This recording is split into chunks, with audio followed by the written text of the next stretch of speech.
जय हिंद दोस्तों। I am back with a new video. मैं एक नई वीडियो के साथ बैक हो चुका हूं दोस्तों। और दोस्तों आज मैं बात करूंगा जियोग्राफी के एक इंपॉर्टेंट टॉपिक के बारे में जिसको हम निगलेक्ट नहीं कर सकते, जिसको इग्नोर नहीं कर सकते। That is central place theory. ये थ्योरी किसने दी थी दोस्तों? इस थ्योरी को दोस्तों जो टाइटल है सेंट्रल प्लेस थ्योरी का, वो दोस्तों दिया था हमारे वाल्टर क्रिस्टॉलर ने। और इस थ्योरी को उसने पब्लिश किया था 1933 में। जब उसने स्टडी किया है, जब उसने साउदर्न पार्ट जर्मनी के बावेरिया वगैरह के जो सेटलमेंट पैटर्न्स हैं उनको स्टडी किया है, उसके बाद उसने ये सेंट्रल प्लेस थ्योरी दी है। दोस्तों सेंट्रल प्लेस का मतलब क्या होता है? सेंट्रल प्लेस एक ऐसी प्लेस है, एक ऐसी सेटलमेंट्स होती है जो एक या एक से ज़्यादा सर्विसेज प्रोवाइड्स करती है आसपास की जो लिविंग पॉपुलेशंस होती है उनको। उसने ये कहा था दोस्तों कि जो फ्लैट लैंडस्केप्स हैं साउदर्न जर्मनी के जो फ्लैट लैंडस्केप्स हैं वहाँ पे टोन्स हैं। जो टोन्स हैं वो अलग अलग किस्म की वायलेंटली इक्विडिस्टेंट हैं। मीन कह सकते हैं कि टोन्स वहाँ पे अलग अलग अपने फंक्शंस परफॉर्म्स कर रही हैं। और दोस्तों उसने ये भी कहा था, उसने ये भी एक्सप्लेन किया था कि जो हाई ऑर्डर सेटलमेंट्स हैं, हाई ऑर्डर सेटलमेंट्स मीन बड़ी बड़ी सेटलमेंट जैसे कोई यूनिवर्सिटी हो सकती है, कॉलेजेस वगैरह हो सकते हैं, वो वहाँ पे हाई ऑर्डर सेटलमेंट्स अपने अलग अलग फंक्शन परफॉर्म्स क्यों करते हैं और उनसे ही वो फंक्शन सपोर्टेड क्यों होते हैं आसपास के लो ऑर्डर सेटलमेंट्स के लिए। उसने कहा था कि जहाँ पे हाई ऑर्डर सेटलमेंट्स है तो वहाँ पे लो ऑर्डर सेटलमेंट्स भी सर्कुलर शेप में होगी उसके आसपास। और दोस्तों अपनी थ्योरी को ज़्यादा क्लियर बनाने के लिए वाल्टर क्रिस्टॉलर ने कुछ एजम्पशन दिए थे। उनमें से उसका बेसिक जो एजम्पशन था दोस्तों वो था एन इवन टेरेन। उसने कहा था कि जो कोई भी ग्रोथ होती है किसी भी चीज़ की, किसी भी जगह पे कोई भी ग्रोथ होती है, अगर वहाँ पे जो अनइवन टेरेन है, मीन फ्लैट टेरेन नहीं है, तो वहाँ पे ग्रोथ नहीं हो सकती। इवन कि जो जहाँ पे फ्लैट कह सकते हैं टेरेन है, फ्लैट वगैरह इलाके हैं, तो वहाँ पे ज़्यादा से ज़्यादा ग्रोथ हो सकती है। That promotes the growth. एक टोन्स जो होती है जहाँ पे फ्लैट एरिया पे पाई जाती है तो वो ग्रोथ को प्रमोट्स कर सकती है। दूसरा दोस्तों उसने बोला था इवनली डिस्ट्रीब्यूटेड पॉपुलेशंस। उसने बोला था कि कोई भी पॉपुलेशन से एक पार्टिकुलर जगह पे नहीं डिस्ट्रीब्यूट हो सकती है, वो अपनी प्रेफरेंस से अलग अलग जगहों पे डिस्ट्रीब्यूट होगी। तीसरा असम्पशन उसका कहता है दोस्तों इवनली डिस्ट्रीब्यूटेड रिसोर्सेज। जो कोई भी रिसोर्सेज अगर एक जगह पे ज़्यादा पाए जाते हैं अकॉर्डिंग टू क्रिस्टॉलर, तो वो उनको ज़्यादा वहाँ पे बेनिफिट या एडवांटेजेस नहीं होगा, क्योंकि एक प्लेस्ड कंपटीशंस होगा उनके बीच में। मार्केट में एक प्लेस्ड कंपटीशंस होगा दूसरी जगह पे। अगर रिसोर्स यहाँ से एक्सट्रैक्ट किए जाते हैं तो उसको दूसरी जगह पे मार्केट पे उसका कंपटीशन होगा। बोलता है वहाँ पे एक जहाँ पे रिसोर्स वगैरह निकलते हैं वहाँ पे ज़्यादा उसका एडवांटेज नहीं होगा। थर्ड उसका बोलता है दोस्तों कि ये परचेजिंग जो पावर है ये सेम होगी।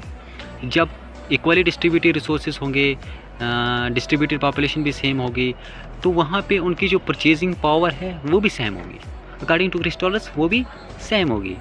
और दोस्तों क्रिस्टॉलर के मुताबिक अगर देखा जाए तो उसने दोस्तों कहा था कि ये इसका इनका जो ट्रांसपोर्ट है, और दोस्तों ये ट्रांसपोर्ट है, जो ये ट्रांसपोर्टेशन कॉस्ट है ये इक्वल पड़ेगी उनको डिस्टेंस के हिसाब से। हर एक जो कह सकते हैं कि जो आसपास के लोअर ऑर्डर सेटलमेंट जिन्होंने वहाँ पे बनाए हैं, तो वहाँ पे जो लोग हैं वहाँ पे जो मार्केट या ग्रोसरी स्टोर्स वगैरह उन्होंने रखे हैं, तो वहाँ पे गुड्स वगैरह जो सर्विसेज उन्होंने रखी है, तो उनको जो इक्वल ट्रांसपोर्टेशन कॉस्ट पड़ेगी, सभी को इक्वल ट्रांसपोर्टेशन कॉस्ट पड़ेगी। और दोस्तों बाद में उसने ये भी इसका एक बेसिक असम्पशन उसने ये भी डाला था कि वहाँ पर एक परफेक्ट कंपटीशंस होगा, जो डिमांड और सप्लाई के बेस्ड पे वहाँ पे गुड्स और सर्विसेज बेची जाएंगी। जो पीपल्स हैं वो अपनी मर्जी से लोवेस्ट प्राइस से गुड्स खरीदेंगे। इस तरीके से कोई भी सेलर उसको बेनिफिट नहीं होगा। एंड दोस्तों इवन के उसने ये भी कहा था कि preference to the nearest market. जो पीपल्स हैं वो नियरेस्ट जो उनके करीब मार्केट है वहाँ पे जाना पसंद करेंगे।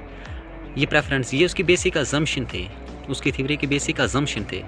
और उसके बाद दोस्तों उसने कुछ अपने बेसिक कंसेप्ट भी दिए थे अपनी थ्योरी के, जैसे थ्रेशहोल्ड और रेंज। थ्रेशहोल्ड में उसका कहना है कि जो मिनिमम पॉपुलेशंस होती है, जो जिनको चाहिए होता है कि एक पार्टिकुलर प्लेस पे वो वर्किंग अपना सक्सीड कर सके, आगे बढ़ा सके, वो उनको चाहिए होता है। अगर ऐसा उनको नहीं मिलता है दोस्तों तो वो पूरा का पूरा वहाँ पे क्लोज्ड हो सकता है। वो वहाँ पे उनका जो वेरिएबल जो वर्किंग फोर्स होती है वहाँ पे पूरी की पूरी क्लोज्ड हो सकती है। सेकंड पे क्या आता है दोस्तों रेंज कहने का मतलब है जो वहाँ पे आसपास के भी जो पीपल्स हैं वो कितनी दूर तक जाएंगे गुड्स वगैरह को खरीदने के लिए। अगर दोस्तों क्रिस्टॉलर के मुताबिक देखा जाए तो उसने 3 प्रिंसिपल्स दिए थे अपनी थ्योरी के लिए। जो फर्स्ट इंपॉर्टेंट प्रिंसिपल था मार्केटिंग प्रिंसिपल्स दिया था उसने, ट्रांसपोर्ट प्रिंसिपल दिया था और एडमिनिस्ट्रेटिव प्रिंसिपल दिया। मार्केटिंग प्रिंसिपल के लिए उसने K3 का नाम रखा था, ट्रांसपोर्ट के लिए K4 और एडमिनिस्ट्रेटिव प्रिंसिपल्स के लिए क्या 7। अब ये प्रिंसिपल इनका मतलब क्या है दोस्तों, मार्केटिंग जो प्रिंसिपल है उसने कहा था कि मार्केटिंग प्रिंसिपल में जो मेन जो सेंट्रल प्लेस होगी तो वो 1/3 एरिया कवर करेगी मार्केट का, 1/3। और उसने ये भी कहा था जो एक मेन सेंट्रल प्लेस होगी वहाँ पे छोटे छोटे कह सकते हैं लोअर ऑर्डर सेटलमेंट्स बनी होगी, छोटे छोटे नोड्स बने होंगे, और वो कितने होंगे नंबर में, 6 होंगे, 6 होंगे वो। और उसने ये भी कहा था मार्केटिंग प्रिंसिपल्स में कि मार्केटिंग प्रिंसिपल्स में जो गुड्स वगैरह सर्विसेज होती हैं किसी किसी जगह पे दोस्तों लेस सर्व्ड होगी और किसी ओवर सर्व्ड होगी, क्योंकि वो सर्कुलर होगी शेप में। वो जो सर्कुलर होगी जो लोअर ऑर्डर सेटलमेंट्स हैं वो शेप में सर्कुलर होगी। मार्केटिंग प्रिंसिपल्स के लिए उसने ये बताया था कि गुड्स और सर्विसेज वहाँ पे इक्वली डिस्ट्रीब्यूट्स नहीं होंगे, और जो कोई भी लोग हैं तो वो उनको जो कोई भी मैन गुड्स वगैरह अगर परचेज़ करनी होगी तो वो सीधे मार्केटिंग जो उनका मैन सेंटर है, सेंट्रल प्लेस, वहाँ पे जाएंगे।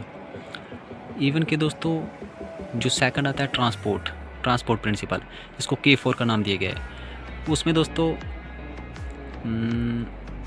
जो क्रिस्टॉलर है उनका ये कहना है कि जो ट्रांसपोर्ट प्रिंसिपल्स में जो रोड्स वगैरह होते हैं वो ज़्यादा से ज़्यादा जो मेन सेंट्रल प्लेस है वहाँ पे कम होंगे, वहाँ पे उनकी मिनिमाइजेशंस होगी, लेकिन वो ज़्यादा जो लोवेस्ट ऑर्डर सेटलमेंट है उनके साथ ज़्यादा जुड़े होंगे दोस्तों, बहुत ही ज़्यादा। इवन कि वो अलाइनमेंट बनी होगी उनकी रोड्स वगैरह की वहाँ पे आसपास। और जो थर्ड प्रिंसिपल है उसका कहता है एडमिनिस्ट्रेटिव प्रिंसिपल। फ्रेंड्स, जो एडमिनिस्ट्रेटिव प्रिंसिपल है अकॉर्डिंग टू क्रिस्टॉलर, उसने कहा था जो सेटलमेंट्स हैं वो नेस्टेड होगी, नेस्टेड मीन प्लेस्ड होगी अकॉर्डिंग टू 7। पहले वहाँ पे 1 होगी, फिर 6 होगी, फिर उससे बढ़ती बढ़ती दोस्तों ये कई लाख तक पहुँच जाती है, लेकिन 7 इसका जो मेन लिमिट्स बताई गई है। उसने कहा है कि जो पीपल्स होते हैं जो लो ऑर्डर सेटलमेंट्स वगैरह से होते हैं, वो अपने फंक्शंस को, जो उनके फंक्शंस उनके विलेज में परफॉर्म नहीं होते तो उनको पूरा करने के लिए वो सेंट्रल प्लेस मीन वो सेंटर में जाएंगे, वो वहाँ जाके अपने फंक्शन परफॉर्म कर सकते हैं, गुड्स वगैरह खरीदने के लिए जाएंगे। लेकिन दोस्तों ये बात आपको याद रखनी है कि जो क्रिस्टॉलर का मेन जो अजम्पशंस है वो ये है कि वो नियरेस्ट प्लेस में ज़्यादा परफॉर्म करना चाहेंगे, लेकिन अगर फिर भी उनको नहीं मिलेगी तो वो सीधे सेंटर है जो सेंट्रल प्लेस होती है वहाँ पे जाएंगे अपना फंक्शन परफॉर्म करने के लिए। 3 बेसिक एजम्पशन दोस्तों मैंने आपको बता दिए कि पहला आता है दोस्तों एडमिनिस्ट्रेटिव बता दिया मैंने, ट्रांसपोर्ट बता दिया, मार्केटिंग बता दिया। मार्केटिंग को उसने K3 का नाम दिया था, और जो दूसरा था दोस्तों ट्रांसपोर्ट उसको K4 और K7 दिया था एडमिनिस्ट्रेटिव प्रिंसिपल को। मार्केटिंग में दोस्तों मार्केटिंग में उसने बताया था कि 1/3 एरिया जो मैन जो हाई ऑर्डर सेटलमेंट होती है 1/3 एरिया जो कवर करेगी, उसके आसपास लो ऑर्डर सेटलमेंट्स होंगी, और जो वो सर्कुलर शेप में होंगे तो कोई सर्व्ड एरिया होंगे, कोई मोस्ट सर्व्ड एरिया होंगे, कोई लेस सर्व्ड एरिया होंगे। तो इसी तरीके से जो ट्रांसपोर्ट है तो ट्रांसपोर्ट में उसने कहा था कि एक बिग नेटवर्क होगा, लेकिन जो नेटवर्क होगा दोस्तों तो वो ज़्यादा से ज़्यादा कहाँ होगा, जो नोड्स होंगे मीन आसपास में जो सेटलमेंट्स बसी होंगे, नोड्स होंगे, वहाँ पे होगा। जो मेन उनकी जो सेटलमेंट्स है जो सेंट्रल प्लेस है वहाँ पे मिनिमाइजेशन मीन कम से कम वहाँ पे कह सकते हैं अलाइनमेंट होगी रोड वगैरह की। और जो थर्ड वगैरह बोला था एडमिनिस्ट्रेटिव, तो एडमिनिस्ट्रेटिव के लिए मैंने आपको बता दिया कि जो पीपल्स हैं वो जाएंगे मेन जो सेंट्रल प्लेस होती है वहाँ पे जाएंगे अपने फंक्शंस को परफॉर्म करने के लिए। जो उनके विलेजेस में नहीं परफॉर्म हो रहे हैं वो वहाँ पे जाके अपने फंक्शंस परफॉर्म कर सकते हैं, लेकिन जो मेन उसका एजम्पशन था कि वो ज़्यादा से ज़्यादा प्रेफर करेंगे अपने नियरेस्ट प्लेस पे गुड्स वगैरह परचेज़ करना। और उसके दोस्तों उसने कुछ सेटलमेंट्स भी डिफ़ाइन की थी कि अकॉर्डिंग टू उसने अरेंजमेंट की थी कुछ सेटलमेंट्स की कि सेटलमेंट हेक्सागोनल शेप में होती है। ये उसने बताई थी कि फर्स्ट ऑफ ऑल वो एक नोडल पॉइंट होता है, फिर उसके बाद हेक्सागोनल शेप में आ जाएगी वो। एंड दोस्तों इवन के उसने जो फर्स्ट सेटलमेंट उसने हैमिल्ट वगैरह बताया था, और सिटी टाउन्स वगैरह मेट्रोपोलिस वगैरह ये सब कुछ उसने अपने उसमें दिखाया था कि पहले छोटा सा हैमलेट होगा, ये भी उसमें हैमलेट भी पाया जाएगा जर्मनी के सौदर्न पार्ट में। उसकी जो ये थ्योरी थी ये दोस्तों कुछ डिकेड्स तक बहुत ही एक यूज़फुल साबित हुई थी, और इकनॉमिक्स में आज भी उसकी ये थ्योरी यूज़ की जा रही है ये ग्रोथ के लिए, टाउन्स वगैरह की ग्रोथ के लिए। तो ये थी दोस्तों सेंट्रल प्लेस थ्योरी। आपको कैसी लगी ये जानकारी, तो प्लीज़ वीडियो को कर दीजिएगा लाइक। जय हिंद, जय भारत।